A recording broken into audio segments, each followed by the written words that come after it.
લોકસભા ચૂંટણીના ત્રીજા તબક્કા માટે સાંજથી પ્રચાર પડઘમ થશે શાંત। ભાજપ કોંગ્રેસના ઉમેદવારો પ્રચારમાં આજે લગાવશે એડી ચોટીનું જોર। 7 મે 11 રાજ્યની 93 લોકસભા બેઠક ઉપર મતદાન। આપ નેતા જગમલવાડાનો સોમનાથથી કોંગ્રેસના ધારાસભ્યને લઈને ચોંકાવનારું નિવેદન।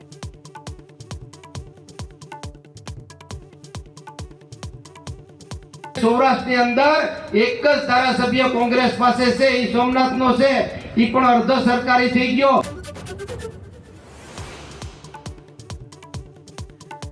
બનાસની મહિલાઓનો એક જ નારો, મોદીને મત અમારો। પ્રધાનમંત્રી મોદીને સમર્થન આપવા વાવમાં આયોજિત સંમેલનમાં મહિલાઓ થઈ સંકલ્પબદ્ધ।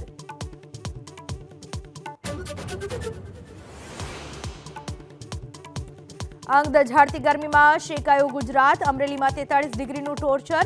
7 થી 9 મે સુધી પોરબંદર, ભાવનગર, ગીર સોમનાથ અને કચ્છમાં યલો એલર્ટ।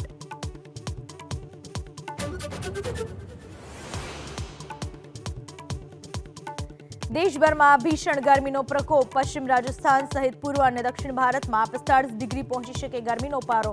36 કલાક સુધી મુંબઈના દરિયાકાંઠા વિસ્તારમાં હાઈ ટાઈડનું એલર્ટ। જમ્મુ કાશ્મીરના પૂંછમાં વાયુસેનાની ગાડીના કાફલા પર આતંકી હુમલો। જવાન શહીદ, 4 ઇજાગ્રસ્ત। સેનાએ ઘટના સ્થળે સંભાળ્યો મોરચો।